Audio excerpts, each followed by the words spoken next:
Bom dia a todos, a todas e a todes.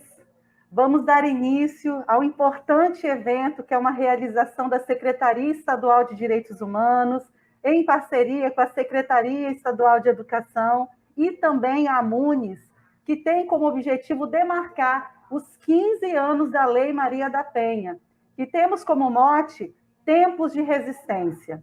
É um prazer enorme estar aqui com tantos profissionais da área de educação, área que é tão fundamental para o enfrentamento a violências contra as mulheres e para a desconstrução de relações ainda muito desiguais entre homens e mulheres. Meu nome é Juliane, eu sou subsecretária de Política para as Mulheres, subsecretaria essa que é vinculada à Secretaria Estadual de Direitos Humanos. Então, quero trazer aqui os cumprimentos da nossa secretária Nara Borgo, assim como da nossa vice-governadora Jaqueline Moraes e do nosso governador Renato Casagrande. A Lei Maria da Penha foi um marco, e é ainda um marco muito importante no enfrentamento à violência contra as mulheres. Ela traz inúmeras medidas que visam cuidar das mulheres, proteger as mulheres e também enfrentar esse fenômeno que ainda assola tanto a nossa sociedade e perpassa também nas relações das escolas. A escola ela tem um papel muito importante nesse processo, justamente para trabalhar na direção de desconstruir essas relações, como já disse, ainda marcadas por muita desigualdade. É um prazer estarmos aqui. Vamos contar com a exitosa apresentação da professora Erineusa, uma mulher atuante, e quero registrar também que é um prazer estar aqui com as colegas, né? Subsecretária Andréia, prefeita Ana Isabel, nossa gerente de política para as mulheres, Bernadette Baltazar. Bem, a nossa atividade ela tem mais ou menos um tempo previsto de 1h30. Esperamos que seja um momento para provocar inquietações e impulsão para a construção de outras relações, né, que possa servir aqui como um estímulo para pensarmos em práticas nas nossas escolas que caminhem aí na direção de produção de relações mais igualitárias entre homens e mulheres. Vou passar a palavra agora para a nossa gerente de política para as mulheres, Bernadette Baltazar, que conduzirá os nossos trabalhos juntos aí com a nossa querida professora Erineusa. Bernadette. Obrigada, Juliane. Bom dia a todos, bom dia a todas, bom dia a todos. Prazer imenso poder fazer parte de uma mesa tão importante como essa. A gente está fazendo alusão aos 15 anos da Lei Maria da Penha, e que não tem um caráter apenas punitivo, tem um caráter profundamente de prevenção e educação, e não tem como a gente pensar em enfrentamento à violência contra as mulheres, as mais diversas formas de enfrentamento contra as mulheres, se a gente não pensar nesse percurso da educação como um fator extremamente importante para as mudanças. E aí a gente vai contar hoje, então, com a palestra da professora Erineusa, e o tema é Processos Pedagógicos no Enfrentamento às Violências contra as Mulheres. Eu vou apresentá-la rapidamente. Embora o currículo seja extenso, maravilhoso, a gente tem que ser econômico na fala e já informar que as perguntas que forem direcionadas no site, no chat, a gente vai estar respondendo ao final da apresentação da professora Erineusa. E ela é doutora em Educação pelo Programa de Pós-Graduação em Educação na UFES, tendo como linha de pesquisa Educação, Formação Humana e Políticas Públicas. Também mestre em Educação pelo Programa de Pós-Graduação em Educação da Universidade Federal do Espírito Santo, graduada em licenciatura em Educação Física pela UFES e também Direito pelo Centro Universitário de Vila Velha, atualmente professora da Universidade Federal do Espírito Santo e coordenando o curso de licenciatura em Educação Física. Coordena o projeto de extensão Cuidadores que Dançam, LAEFA, pelo curso de licenciatura em Educação Física, e também é coordenadora e pesquisadora do Núcleo Interinstitucional de Pesquisa em Gênero e Sexualidade da UFES. Também é professora e pesquisadora do Núcleo de Estudos em Políticas Educacionais pelo Centro de Educação, ambos na Universidade Federal do Espírito Santo, e no Centro de Pesquisa em Formação Inicial e Continuada em Educação Física, Praxis, do Centro de Educação Física e de Esportes. Membro da Comissão de Direitos Humanos, Cida Barreto, da UFES, do Conselho de Direitos Humanos do Espírito Santo e do Comitê Político da Conferência de Ações Afirmativas da UFES.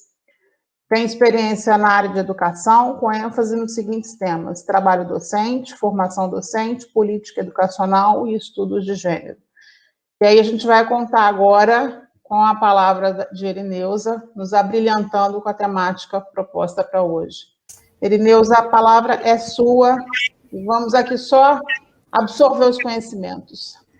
Obrigada, Bernadette. A gente vai trocando, né? Vocês já falaram tantas coisas, né, interessantes que é muito bom estar num grupo de professoras, né? Todas nós aqui professoras, discutindo o enfrentamento, né, à violência contra as mulheres. Obrigada pela apresentação, Bernadette.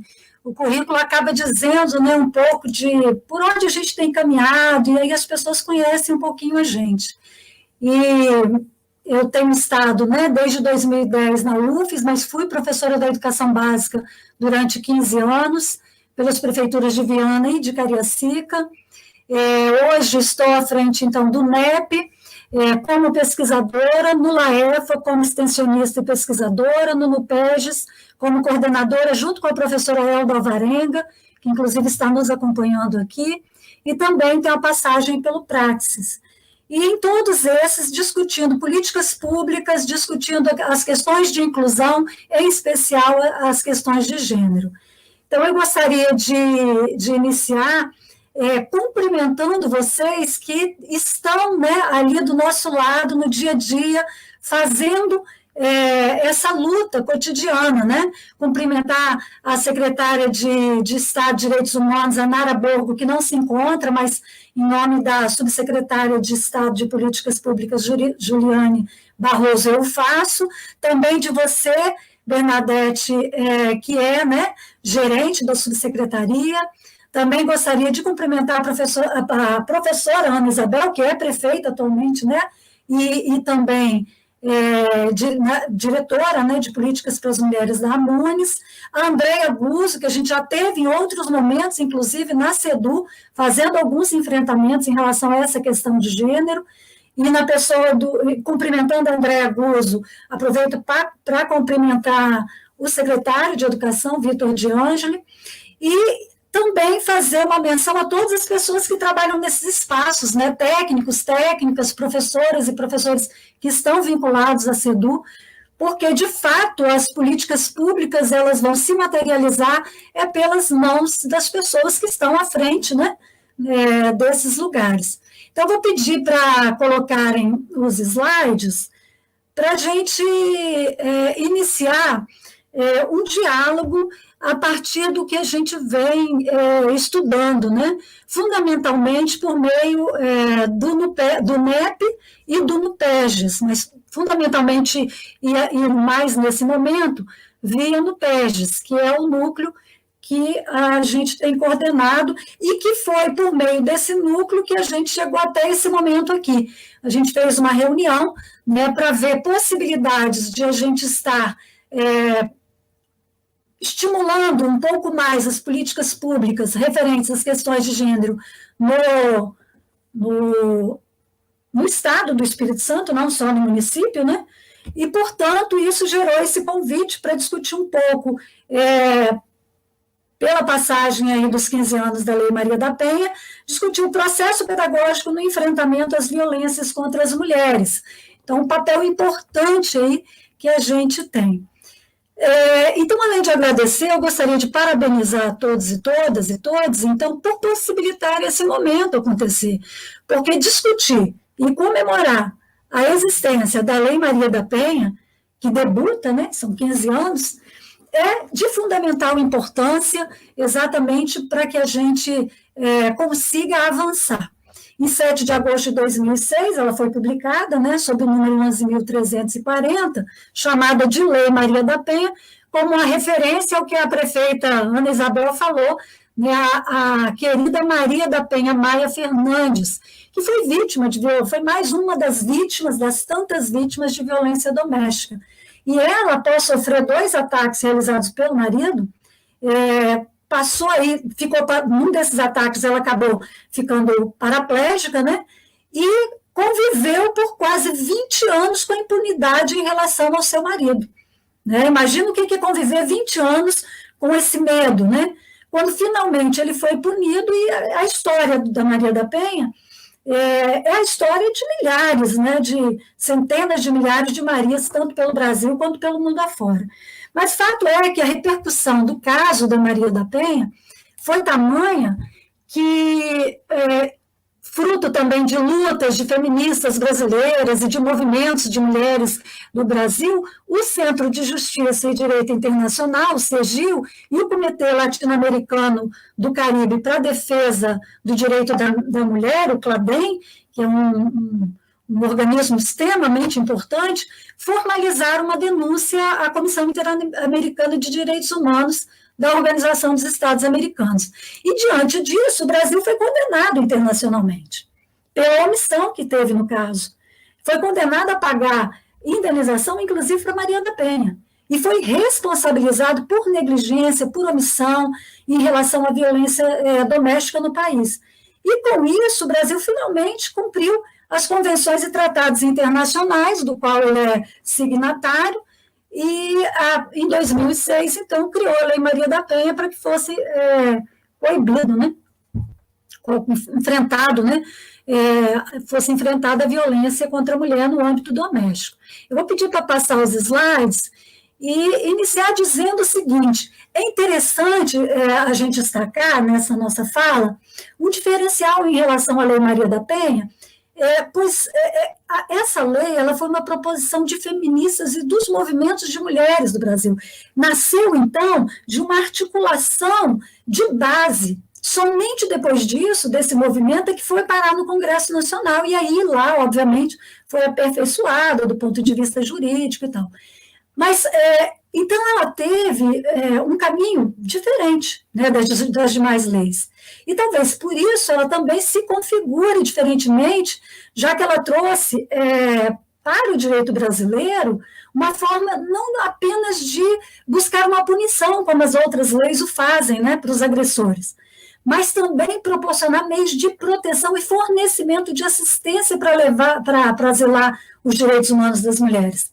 Por exemplo, até transporte. A lei fala do transporte da mulher violentada, né? Então, é uma lei que visa a educação também, a promoção de políticas públicas e assistenciais, e promoção de um novo modo de fazer legislação no nosso país, né? Então, a criação da Lei Maria da Penha, com a criação dessa lei, ela traz um avanço enorme no âmbito, né, da importância de se resguardar as mulheres da violência, né?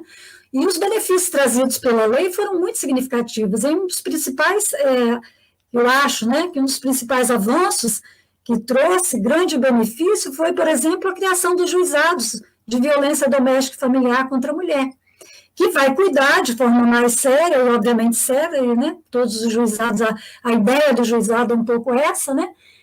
Vamos tratar os casos de violência doméstica de forma mais célere, né? Mais rápida.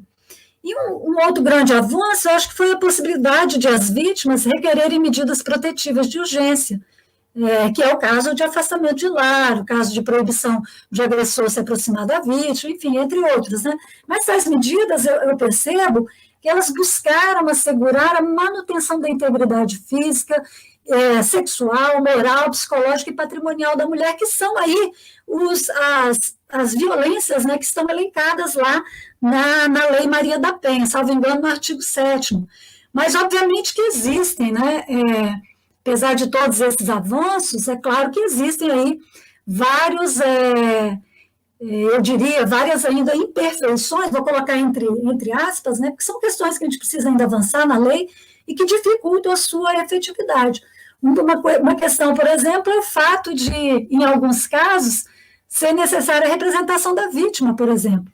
E mesmo quando ela faz essa representação, ainda ela pode se retratar até certo ponto em que o processo se encontra e dizer, olha, não, eu desisti, não quero mais, né? Não quero mais seguir com o processo, por algum motivo que ela... as dificuldades que a gente sabe, né? Que é sair de uma relação abusiva, que é sair de uma relação violenta. Todas elas são impedimentos e isso ainda, a lei ainda resguarda essa possibilidade da mulher voltar atrás. Então, essa é apenas uma das imperfeições que geram certa insegurança, né, que a gente acha na efetividade da lei, eu diria até uma insegurança jurídica. Mas eu acho que a grande dificuldade nem são essas imperfeições hoje, eu acho que a grande dificuldade de se fazer cumprir a lei é de se conseguir estabelecer as redes protetivas que estão colocadas, né, pela lei. Eu acho que esse estabelecimento das redes não é fácil, e muitas vezes a gente o faz muito pela força de mulheres que estão à frente desses lugares, né, como a prefeita Ana falou, né, que está lá na frente da Nunes, como a Andréia Guzzo, que está à frente da SEDU, que é sensível à causa, como Juliane, que é sensível, enfim, e outras mulheres que estão à frente das defensorias, essas mulheres é que vão ali. Eu digo que o movimento feminista ele tem uma característica muito interessante, né, movimento de mulheres e movimento feminista, porque ele é difuso. Nós estamos em absolutamente todos os lugares. Nós não somos uma categoria que fazemos um enfrentamento específico ali, sei lá, com o patrão, com quem quer que seja. Nós estamos em todos os lugares, nós estamos capilarizadas, né? E isso faz um diferencial, porque é uma luta que está entranhada, de fato, em todos os processos. E é bom que assim seja. Então, apesar dessas pequenas imperfeições, eu diria, né, alguns podem analisar que são grandes, mas eu acho que a grande dificuldade é fazer cumprir essa rede aí, né, de uma forma mais institucional e menos pessoal, e também com relação à educação, que está previsto lá na Lei Maria da Penha. Né? Inclusive, é importante destacar uma grande contradição que se apresenta na forma de se conduzir as políticas no campo da defesa e proteção das mulheres no Brasil. Veja, em vários momentos da Lei Maria da Penha, a gente tem a menção à questão da educação e falando, inclusive, sobre gênero. No artigo 8, pode passar, eu acho que pode passar o slide, até o artigo aí, por favor. No artigo 8º, né, que traz lá as diretrizes da Lei Maria da Penha, no inciso 8º, vai dizer assim, ó, que uma das diretrizes é a promoção de programas educacionais que disseminem valores éticos de restrito respeito à dignidade da pessoa humana com perspectiva de gênero e de raça ou etnia. No inciso 9 vai dizer assim, olha, uma das diretrizes é o destaque nos currículos escolares de todos os níveis de ensino para os conteúdos relativos aos direitos humanos, à equidade de gênero, de raça ou etnia, e ao problema da violência doméstica familiar contra a mulher. A Andréia falava há pouco, né, que nós garantimos isso lá no nosso currículo, e que pese, né, Andréia, ainda ser, a gente sabe que não foi fácil, né, fazê-lo, a gente participou desse momento, né, de luta para garantir que isso estivesse lá. Nós tivemos atritos com pessoas que não queriam que isso estivesse presente lá, mas conseguimos passar, conseguimos que o currículo, né, da rede estadual, ter como termo integrador, mantivesse a questão de gênero lá. Por que mantivesse? Porque no ano de 2014, o Plano Nacional de Educação foi votado cortando todo tipo e qualquer texto com referência à palavra gênero, que passou a ser, então, dali por diante, demonizada por alguns grupos de parlamentares, principalmente parlamentares que a gente diz, né, conservadores, e alguns chegando, inclusive, ao fundamentalismo, né, de parcela das igrejas, né, aí vinculados, esses parlamentares vinculados a parcelas das igrejas, tanto católicas, né, quanto neopentecostais. Depois dessa aprovação lá do plano, em 2014, nós vimos se seguirem diversos retrocessos em relação à discussão de gênero nos estados e nos municípios, chegando ao extremo de professores serem questionados, não é isso? Em suas práticas docentes por vereadores, como foi o caso da professora Rafaela agora, recentemente, né, do Sistema Estadual de Ensino. E aqui eu queria fazer um parênteses para ressaltar a atuação assertiva do secretário Vitor de Ângelo, né, e com isso de toda a SEDU, nesse episódio, que foi incisivo ali, imediato, em apoiar a atuação da professora. Isso foi extremamente importante, né? Mas o fato da aprovação desses planos, né, tanto do nacional quanto do estadual, quanto os planos municipais, sem essa alusão a gênero, e com essa, eu diria, uma luta muito mais incisiva, eu diria, né, com relação ao questionamento sobre a discussão de gênero, isso foi, obviamente, um retrocesso, né? Isso tem sido um retrocesso. Veja que, apesar de esses planos quase todos terem sido aprovados cortando a questão de gênero, uma contradição que a gente pode ver também, uma outra, é que, recentemente, esse mesmo governo que patrocina esse tipo de pensamento conservador, que a gente vê no dia a dia, né, patrocinar, e esses retrocessos de intimidação à liberdade de ensino dos professores, publicou uma lei, não sei se vocês ficaram sabendo, a Lei 14.164, que incluía a prevenção à violência contra a mulher no currículo escolar, e institui a Semana Escolar de Combate à Violência contra a Mulher, que será, segundo essa lei, será celebrada todos os anos no mês de março. Não faz alusão ao 8 de março, mas que diz que vai ser lá no mês de março.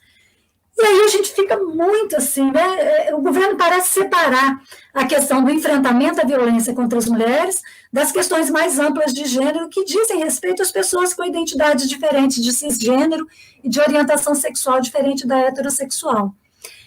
A violência de gênero, gente, ela não ocorre somente contra nós mulheres, mas contra mulheres cis, né? Só contra as mulheres cis, ou seja, as mulheres que têm uma identidade com o seu sexo biológico, mas contra todas as mulheres lésbicas, homens e mulheres trans, que sofrem com estupros corretivos também, né? Que sofrem com a impossibilidade de poder viver sua identidade e sexualidade de forma livre, como homens e mulheres cis vivem, por conta da sua cultura binária, né? Que atinge a todos e todas, ou seja, essa cultura binária que nos atinge é que vai proporcionar isso. E aí a gente precisa reafirmar, às vezes, o que a Audre Lorde nos diz, né? Ela vai dizer assim, olha, eu não serei livre enquanto alguma mulher trans, mulher cis, mulher lésbica, enfim, mulher de qualquer identidade ou orientação for prisioneira. Mesmo que as correntes dela, ela fala, né, sejam diferentes das minhas. Então, o governo age, às vezes a gente não sabe se é deliberadamente ou por falta de entendimento, desconsiderando, e eu digo o governo federal, né, para não confundirmos, desconsiderando que nossa querida Luísa Barrios já nos lembrava. Pode passar o slide para a gente ver o rostinho da Luísa, uma doutora, né, para uma universidade norte-americana, fez um grande diferencial na luta das mulheres e na luta das mulheres negras. Mas a Luísa dizia o seguinte, olha, a violência de gênero, ela se estrutura social, cultural, econômica e politicamente.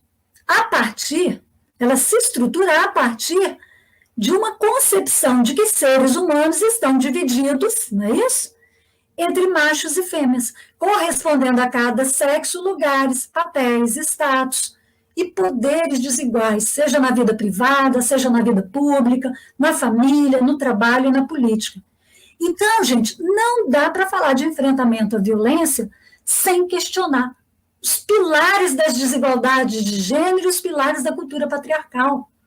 Não dá para falar do enfrentamento à violência só mostrando para os homens que existe uma lei que vai puni-los.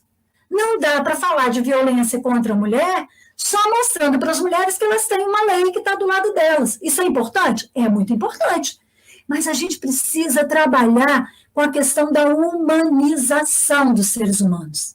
Sejam eles homens, mulheres, enfim. Porque a questão de gênero é relacional. Né? A Scott já dizia isso, é relacional.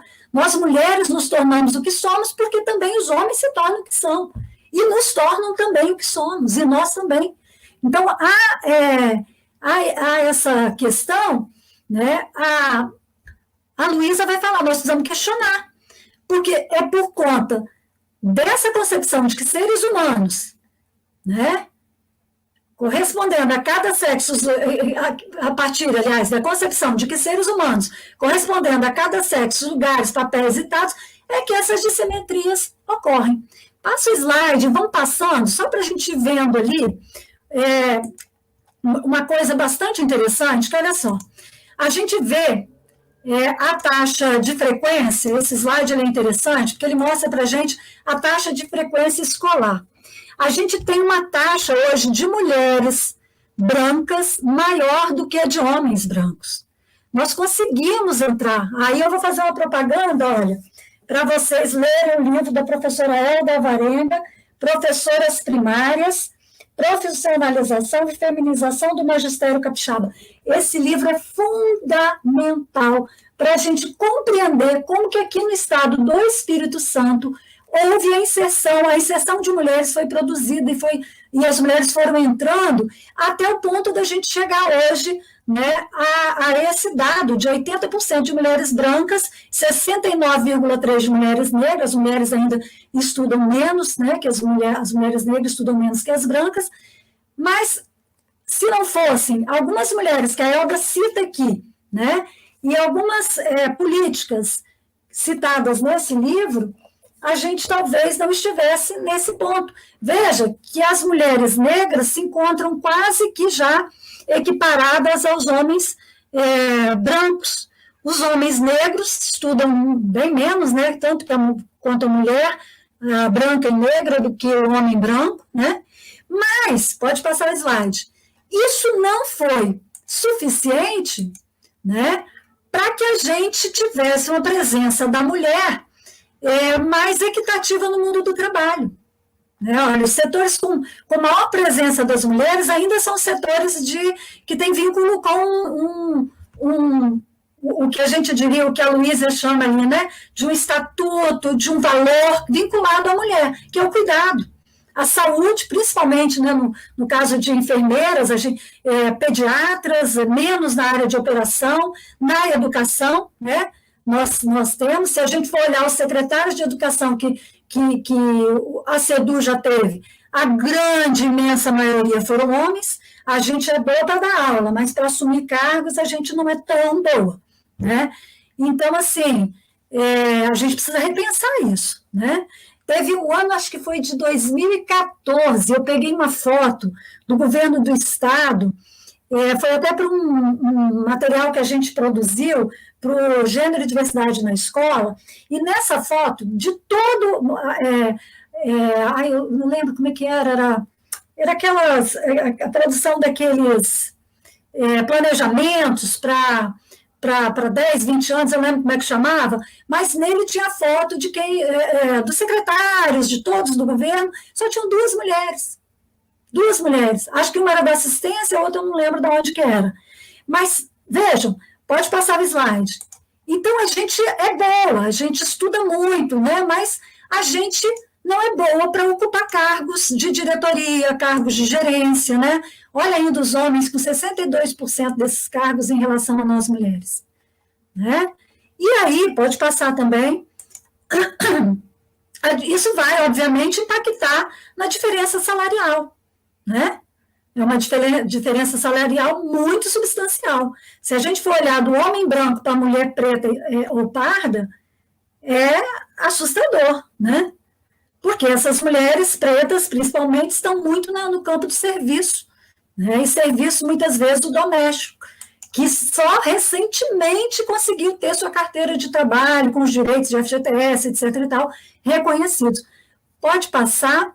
E aí, da onde é que vai surgindo isso tudo, né? Eu vou pegar um dos lugares, o seio familiar, nosso lugarzinho ali da nossa casa. A revista Rolimã trouxe em 2014 esses dados ainda, né? Mas que, se a gente for olhar, mudou muito pouco, né? O que é ser menina no Brasil? Aí, olha aqui, o lado das menininhas, né? A menininha de Maria Chiquinha está aqui. Você tem que as meninas, enquanto as meninas, 76,8% das meninas lavam vasilha, somente 12% dos meninos lavam vasilha. Enquanto 36,6% das meninas cuidam dos outros irmãos, apenas 10% dos meninos o fazem. Enquanto 65% limpa a casa, tira lixo, etc. e tal, somente 11,4% dos meninos. Aí você vai, pega, passa roupa, lava roupa, tudo isso ainda está nos ombros, né, das meninas. E isso vai, obviamente, sendo incorporado literalmente ali, ó, na pele, na carne, né? Porque passa-se a entender que isso é coisa somente de menina, de fato. Pode passar.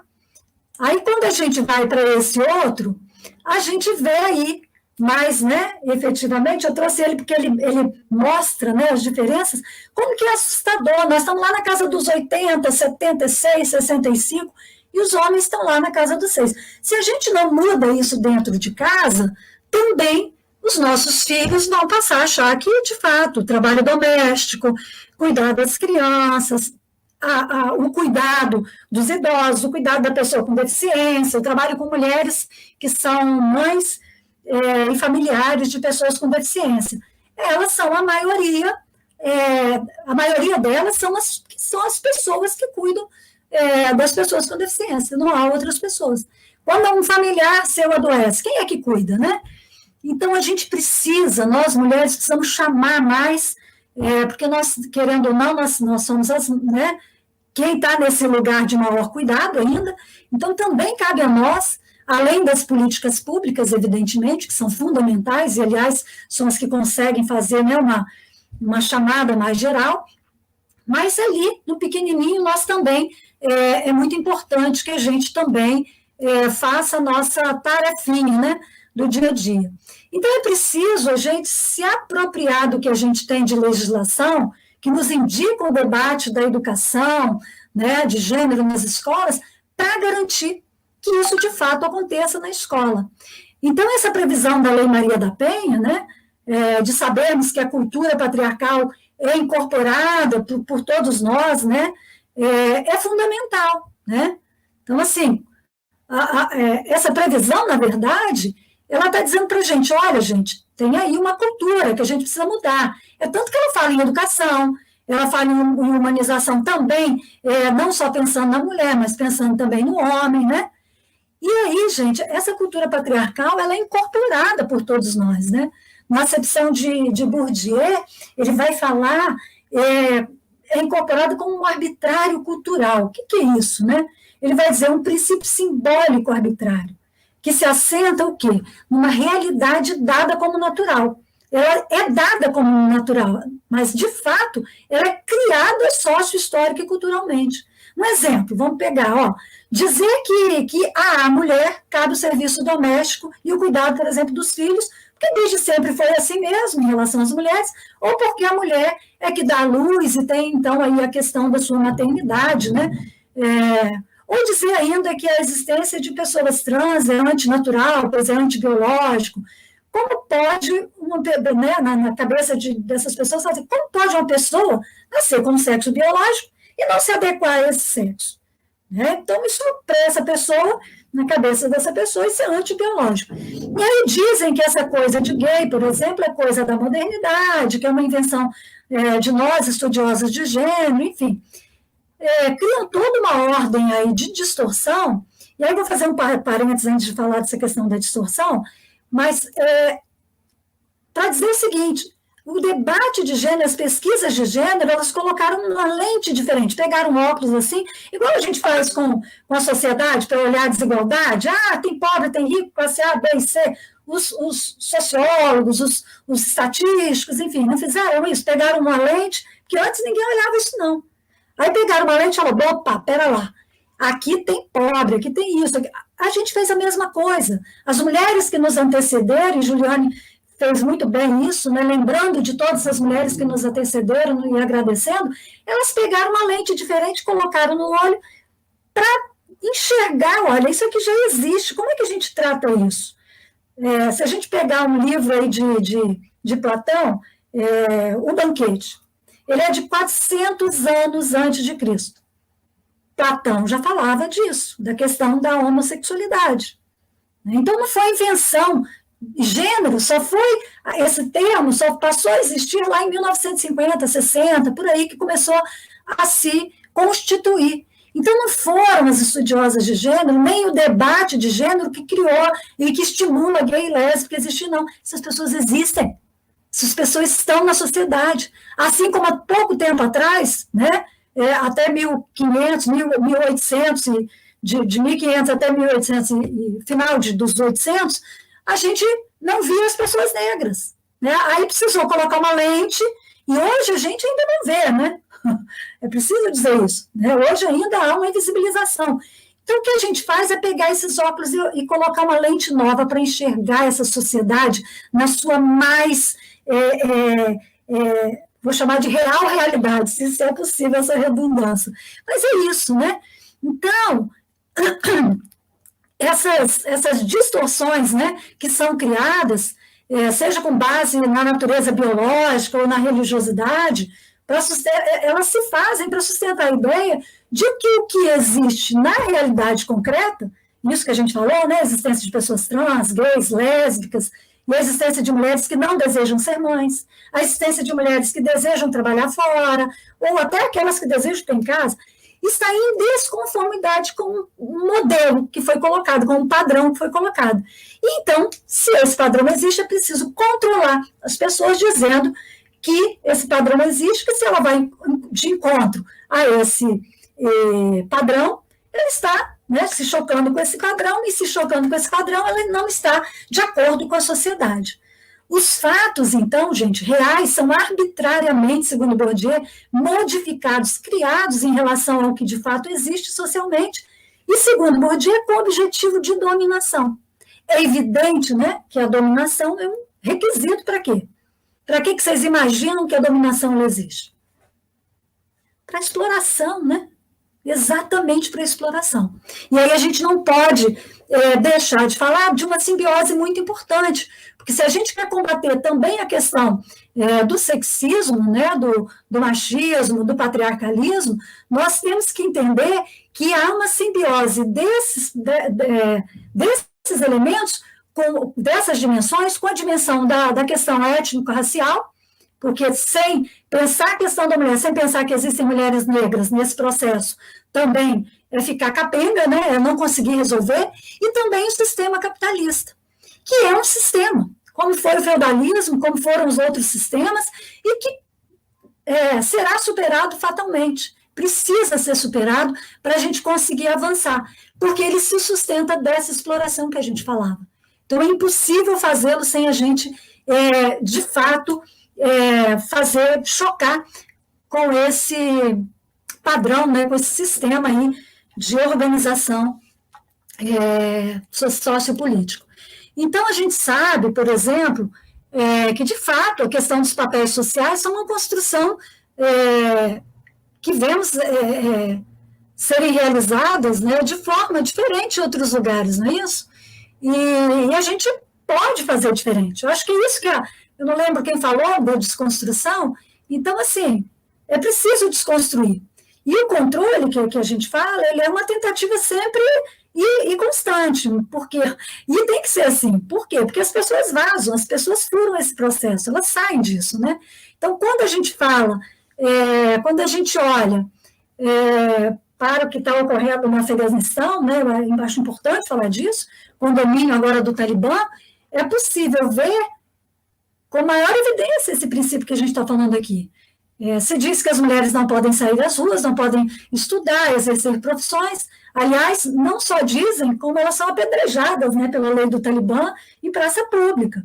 Isso tudo eles dizem por quê? Por um desígnio divino, o uso que fazem do Alcorão, porque se vocês lerem o Alcorão, né, tem questões que são questionáveis, e com um sistema de controle social grande, né, no qual a gente poderia chamar, aí, usando Foucault, de uma biopolítica de poder. E isso acontecendo em um país no qual as mulheres já puderam exercer suas profissões, gente. No final, eu vou mostrar uma imagem para vocês. Usavam roupas curtas. Daí vem um grupo e diz, agora vocês não podem ser assim. Um grupo que exerce o poder, inclusive, com armas, né, com base numa perspectiva fundamentalista.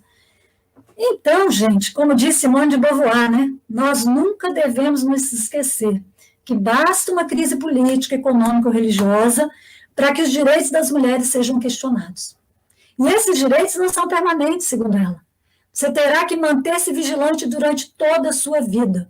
Então, esse é o nosso papel. O que vimos fazer aqui hoje, a meu ver, ao falar da Lei Maria da Penha e falar das questões pedagógicas que envolvem, fala dessa vigilância nossa permanente que nós temos que realizar. E a educação é esse espaço-tempo de refletir sobre nossas culturas, nossas éticas, nossas estéticas, por meio de uma educação de gênero. E falar desse lugar é fundamental, gente, quando a gente percebe isso que a gente falava antes, né? Que a gente vem sendo atacada na discussão de gênero, né? Que a gente vem ser... Esse ataque mostra, né, como a gente está próximo de um fundamentalismo e como é urgente a gente fazer esse debate nas escolas, não só fazendo uma fala, como o secretário fez em defesa da professora ali, que é muito importante, mas fazendo um trabalho preventivo, né, de ações de fato, de formação, porque a formação, eu vou falar um pouquinho mais à frente, como ela é fundamental. Tem que ser assim, ó, fez esse ano, faz o ano que vem, é um negócio de ir discutindo cotidianamente, porque a gente viu, né, a gente vê que também a violência é cotidiana. Né? Só em 2018, se vocês verem os registros, né, de estupro no Brasil, foram 66 mil estupros. Sabe o que significa isso? Significa que, no total, houve uma média de 180 estupros por dia no nosso país. E um dado mais alarmante, né, é que 4 meninas de até 13 anos foram estupradas por hora no país em 2018. Se a gente olhar os dados de Vitória, a gente vai ver o dado de meninas de 10 anos grávidas, né? Então, isso a gente precisa, gente, fazer esse debate na escola. No caso do feminicídio, então, né, eu lembro de janeiro de 2017, que foi um mês assustador, foi quando teve a greve, né, das polícias. Nós tivemos 13 feminicídios. De 2016 a 2020 foram registrados 482 mortes de mulheres, sendo 169 feminicídios. E isso, ainda aqui no Estado, né, tem apontado uma diminuição.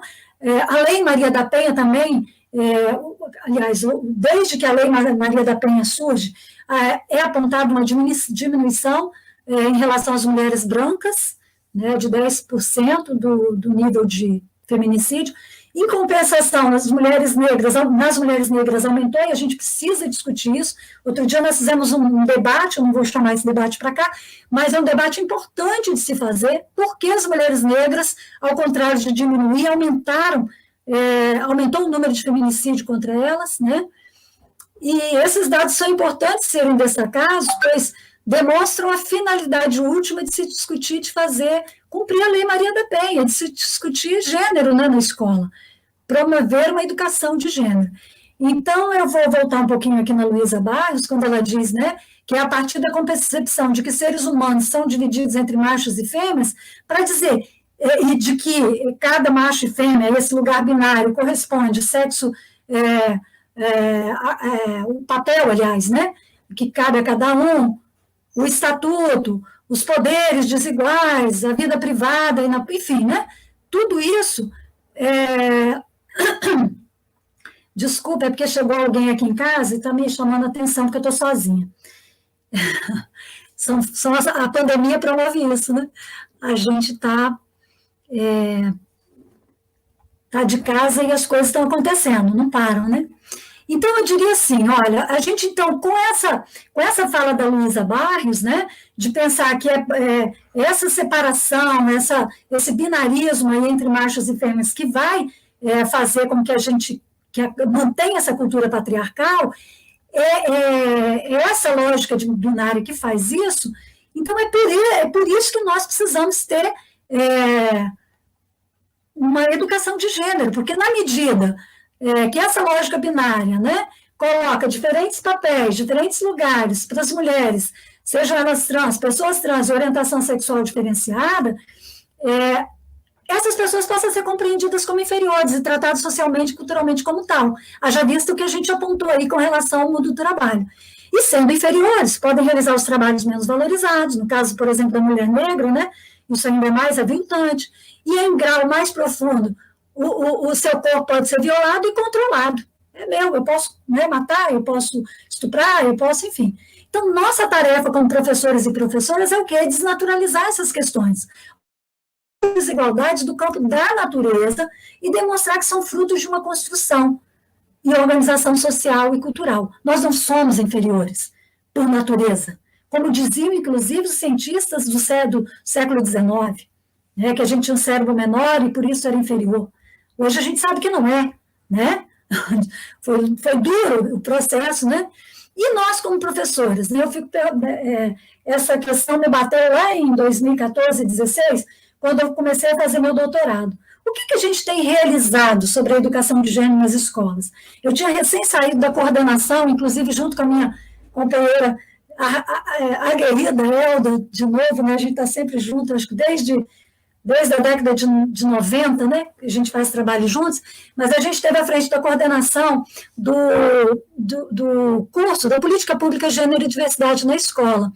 E me suscitou ali, depois de promover aquele curso que teve uma capilaridade enorme no Estado, olhar para esse curso e olhar para as pessoas que realizaram esse curso e ver o seguinte, vem cá, isso teve diferença na vida dessas pessoas? Esse curso promoveu alguma modificação na ação desses professores e professoras?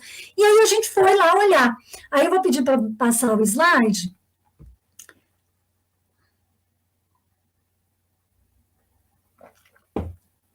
Obrigada, Mônica ou Lorena, não sei quem está, eu acho que é a Mônica, né?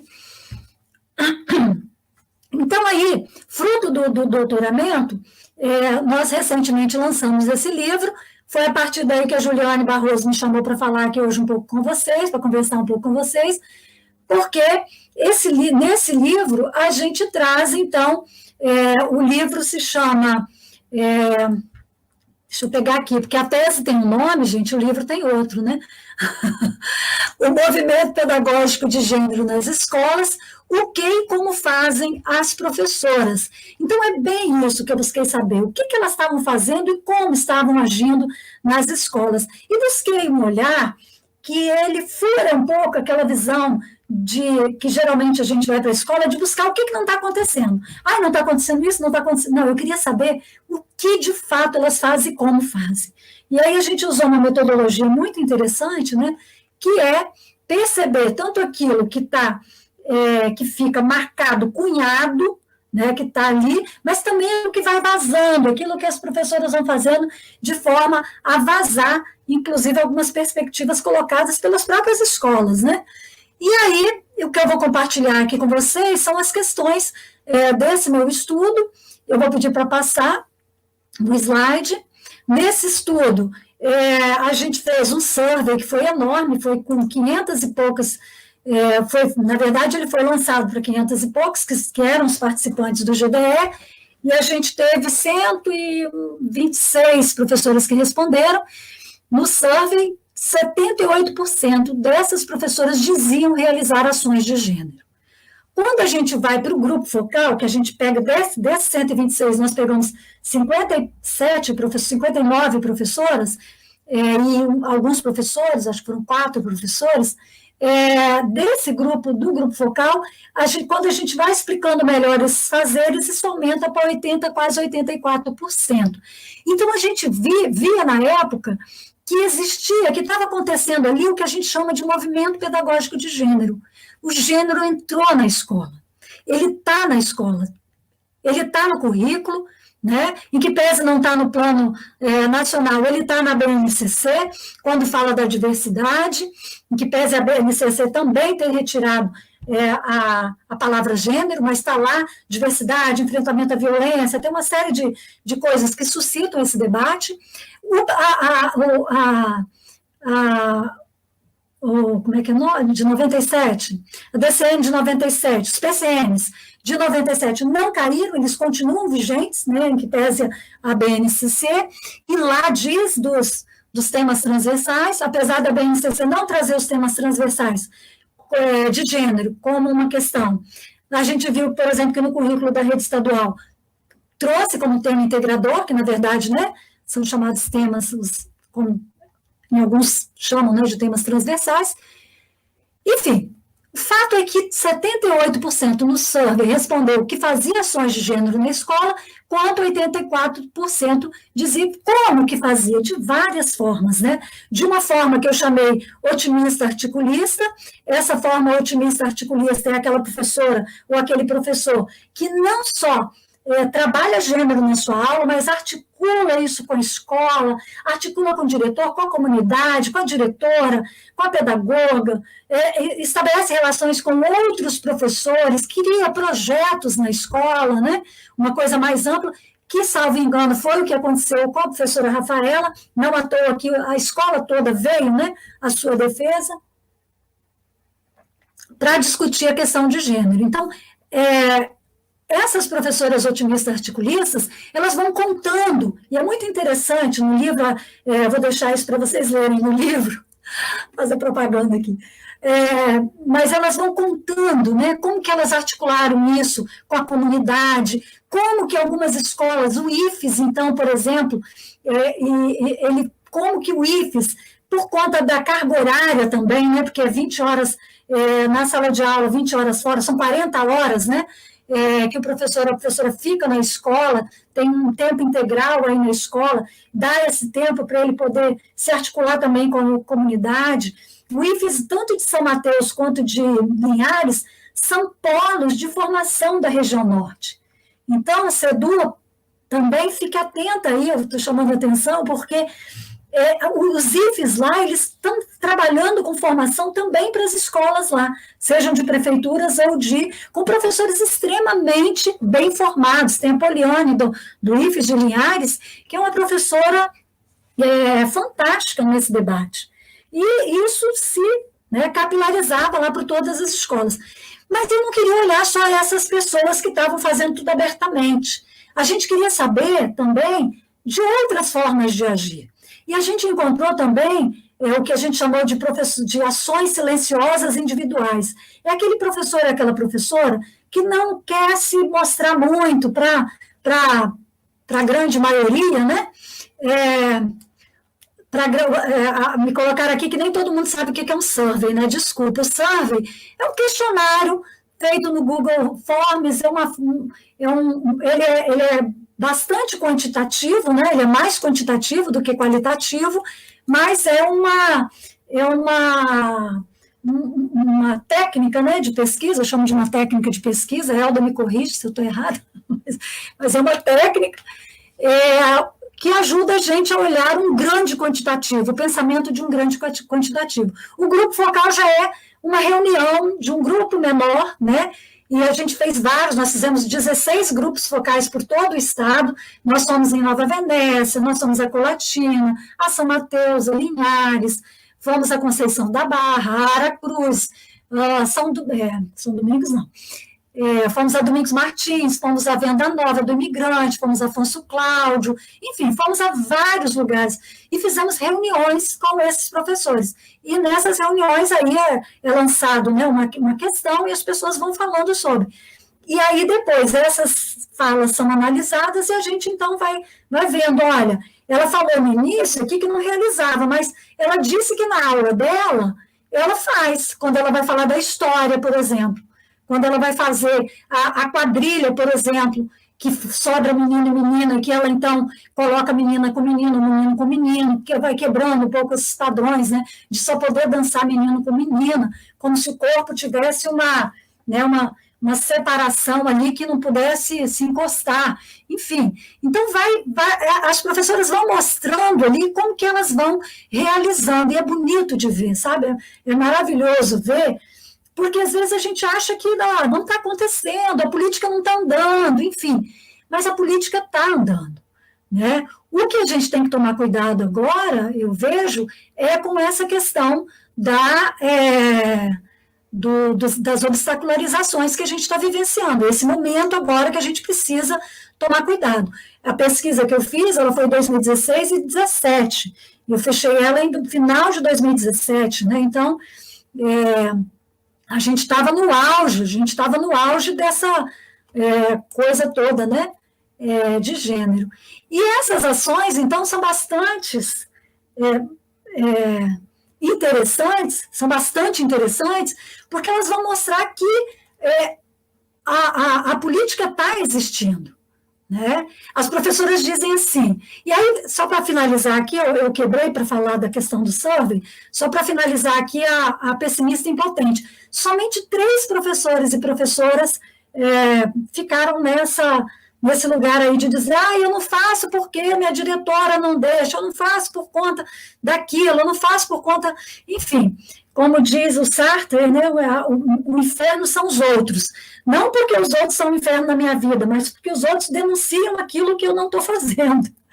Porque os outros professores do próprio grupo focal falavam assim, mas na minha escola também o diretor não fala nada, mas eu estou fazendo.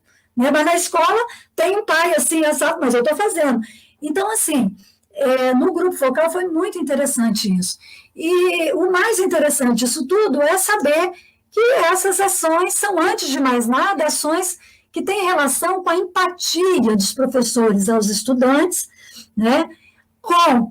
Tem a ver com o curso Gênero e Diversidade na escola, porque apesar deles dizerem que tinham essa empatia já, né, em relação aos estudantes, um estudante que está sofrendo um bullying por conta uma violência por conta de ser gay, ou uma menina que está sofrendo, sendo chamada, sei lá, de quê.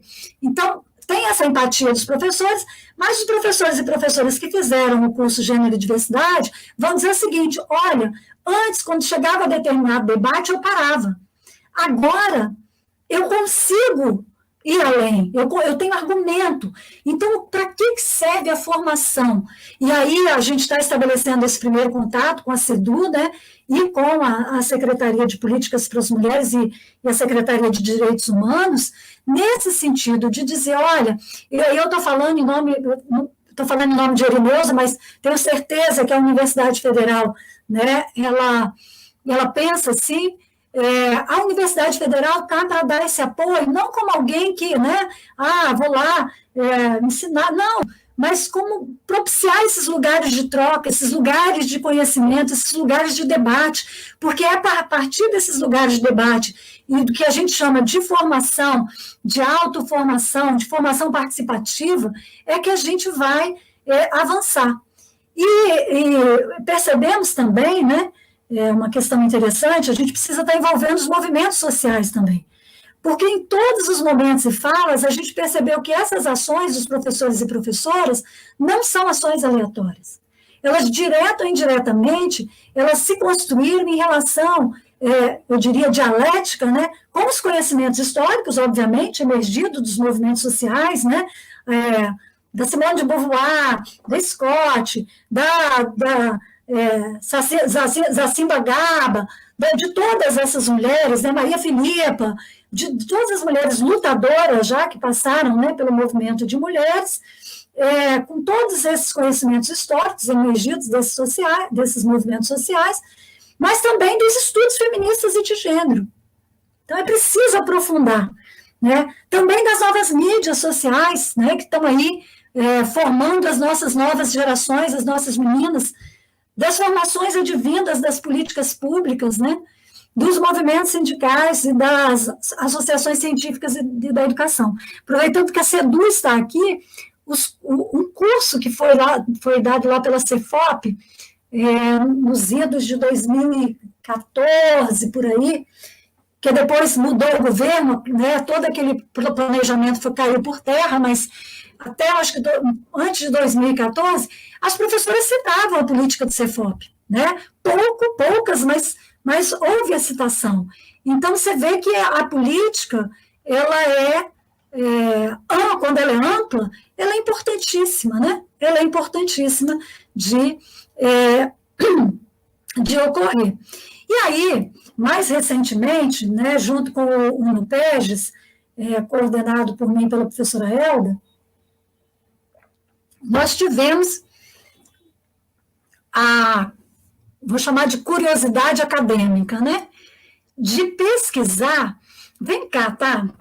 Nós pesquisamos isso lá com os professores do GDE, com as professoras do GDE, e num período tal.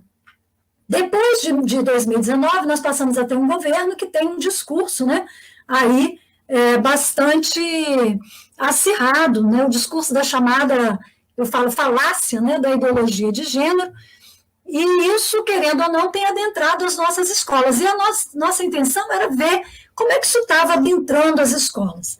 A gente terminou já os dados de Serra e Vitória, e a gente percebeu que em Vitória entra com força no parlamento e entra relativamente pelo parlamento também, né?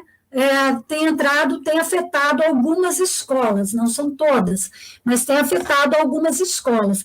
Mas tem sim, esse discurso já está presente nas nossas escolas, inclusive alguns professores confundem a discussão de gênero, a educação para gênero, com essa falácia da ideologia de gênero que diz que a gente está doutrinando pessoas, que a gente quer transformar os alunos em gays e lésbicas e tal. Então, isso já está presente nas escolas. Então, nós precisamos nos atentar para que isso seja, né, de forma bastante contundente, enfrentada, né? Enfrentada na medida que o que a gente quer, o que o currículo da SEDU diz, é que a gente discuta as diversidades, as pluralidades, né? Que a gente desconstrua esses papéis, estatutos sociais, né?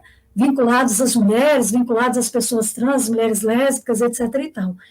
E aí, em Serra, a gente vê que a coisa ficou muito mais no parlamento, menos nas escolas, né? Cariacica, agora, recentemente, a gente viu algumas situações ocorrendo também em escola, mas normalmente fruto daquele ou daquele outro vereador que criou essa situação, ou de alguns grupos vinculados ao Endireita Espírito Santo, que é um grupo, né, bastante alinhado, né, com essa perspectiva da chamada falácia da ideologia de gênero. E esse grupo, ele acaba, ainda que poucas pessoas, fazendo um barulho aí. Se junta algumas pessoas mais, né, daquelas parcelas mais conservadoras dentro das igrejas católicas e neopentecostais, e fazem um barulho. Mas esse barulho já mostra que tem ali já criado uma confusão, e que a gente precisa, então, voltar de novo para as escolas, fazer todo um processo de formação, para entender o que é essa chamada, que a gente está falando, falácia da ideologia de gênero, o que de fato fazer uma educação para gênero, né, por conta de manutenção. Finalmente, já finalizando, eu queria trazer algumas possibilidades de trabalho na escola para essa desnaturalização e educação de gênero, né, e também, aí, se vocês depois quiserem, a gente, nos debates, a gente pode falar de alguns exemplos vividos. E falar da questão da participação democrática, obviamente, né? Porque eu sempre digo a todo mundo que fica assim com receio de discutir gênero na escola, eu falo, se de fato a gente tem uma escola que exercita a participação democrática, ela chama os pais e as mães para a escola na hora de discutir o projeto político-pedagógico da escola. Esse projeto político-pedagógico, ele é o tempo inteiro debatido e discutido, né? E no momento desse agora de crise, é importante também, chama os pais e as mães, diz o que você vai discutir na escola, fala do que você vai, né, discutir. Então, uma das coisas que eu acho importante iniciar, eu acho que trazendo as possibilidades, é que, independente da idade, as crianças primeiro precisam ser ouvidas, né? Ouvir as demandas das crianças, ter empatia sobre essas demandas, principalmente no caso de violência contra as crianças, violências domésticas, violências por estupros, violências físicas. 80% das denúncias que chegam até os conselhos tutelares, elas advêm das escolas, né? Então, nesse momento da pandemia, não ter a escola, né, não que eu fosse favorável que tivesse, no momento da pandemia, mas não ter a escola agravou muito isso. Pensar projetos coletivos na escola que tratem da educação de gênero, não ater esses projetos somente, por exemplo, no 8 de março, né? Tem outros momentos que a gente pode discutir a questão de gênero entrelaçada com outras questões, com as questões indígenas, com as questões étnico-raciais, com as questões quilombolas, né? Pensar a transversalidade de gênero nos conteúdos trabalhados, essa é a minha matéria, sabe, na UFES. Como a gente pensa as aulas de educação física, uma das matérias, né? Como que a gente pensa uma aula de educação física onde a gente entrelaça os temas transversais, não só gênero, né, mas étnico-racial, meio ambiente, etc. Como a gente consegue transversalizar no conteúdo dança? Como é que a gente consegue transversalizar no conteúdo ginástica, no conteúdo futebol, no conteúdo... Enfim, a gente pensar essas possibilidades. E é muito interessante. Fazer outra propaganda aqui. A gente tem uma um grupo no Facebook, onde a gente está agora divulgando os trabalhos dos alunos. Tem muita ideia bacana lá. Quem quiser, temas transversais na educação física. Qualquer coisa, depois vocês me pedem e eu mando para vocês. Mas acho que é temas transversais. Se a Joyce, que está aí do nosso lado, puder, a Joyce Gotardo, que é do nosso grupo no PS, se ela ainda estiver aí, se ela puder colocar, né, porque tem muitos professores que às vezes precisa. A gente, né, é bom ter ali o que já foi feito, né? Uma outra questão, pensar sobre o que as imagens que estão fixadas nas nossas paredes da escola representam em termos da educação de gênero. Como é que a gente está dando tratamento às imagens, né? No CEFD, recentemente, fizeram um cartaz em relação à Copa do Mundo, onde só tinha jogador homem. Aí nós, as meninas, né? Nós temos um grupo de mulheres lá que discute gênero, tem o grupo, tem no PEGES, tem a professora Eliana também lá. Nós fomos lá, assim, sorrateiramente, cada dia a gente pregava, assim, mulheres do futebol em cima do cartaz, fazendo um enfrentamento imagético também, né? Pensar sobre o que as mensagens enviadas para as famílias representam em termos de educação de gênero. Quando a gente chama reunião de pais, por exemplo, só, não fala pais, mães, ou responsáveis, né? Ou familiares, sei lá, ou responsáveis, as, né? Enfim, pensar sobre as mensagens que as músicas que a gente canta representam em termos da educação de gênero nas escolas. Tem uma música da capoeira que a gente cantou durante muito tempo. Se essa mulher fosse minha, eu tirava da roda já, dava uma surra nela que ela gritava, chega, chega, oh, meu amor. Olha a sacanagem, ainda falou oh, meu amor, né? Então, assim, pensar sobre essas músicas, sobre as cantigas que a gente usa nas aulas e tal, também é fundamental. Trabalhar com vídeos, filmes que desconstruam a imagem das princesas frágeis, né? Porque isso não é apenas uma fantasia, né? Mas uma real desconstrução. Veja, nós temos a rainha Isabel de Castilha, que foi uma mulher, você pode julgar várias ações dela, mas foi uma mulher fortíssima, né? Comandou a Castilha durante, nem lembro quantos anos, mas muitos anos, e outras rainhas que vieram também. A Leopoldina mesmo aqui, né, em que pese termos críticas a elas foram mulheres que né, estiveram aí, as princesas negras, né? Se a gente... mulheres, não só as princesas negras, mulheres que lutaram pelo fim da escravização em nosso país e que atuaram em muitas lutas nacionais. Se a gente pegar, por exemplo, que eu falei, a Maria Filipa, ela foi poderosíssima na Bahia, né? Dandara, Teresa de Benguela, enfim, várias mulheres que a gente precisa trazer para mostrar, olha, né? Então, acho que é isso, eu acho que dentre muitas outras, né, possibilidades que as escolas já vêm realizando, né? Aí eu vou pedir para retomar os slides, e voltar nos slides e passar, vai para o outro, para o próximo, para a gente, então, finalizar. Isso aí.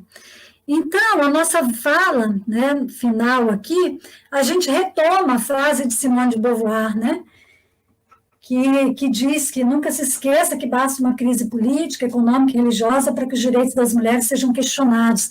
Esses direitos não são permanentes, você terá que manter-se vigilante durante toda a vida.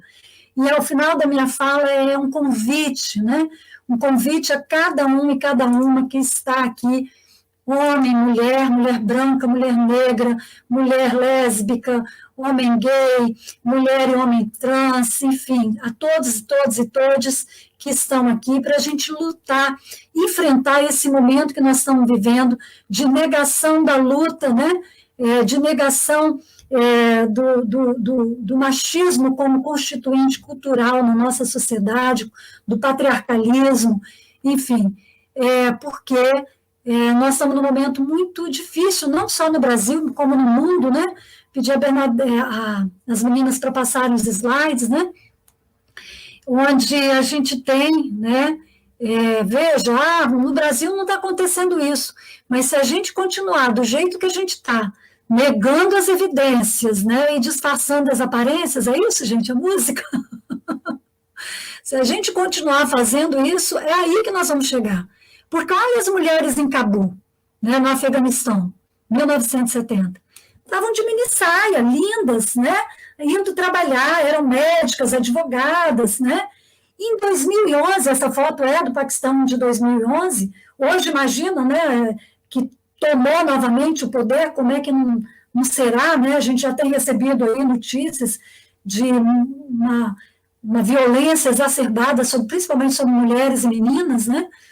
Era isso, assim, a mulher não pode sair, não pode dirigir, não pode exercer sua profissão, que ela é apedrejada em praça pública. Então, são situações que a gente não quer que o Brasil chegue, né? São situações que a gente fala assim, não, está muito distante da gente. Talvez as mulheres afegãs de 1970 pensassem assim, não, está muito distante essa realidade da gente.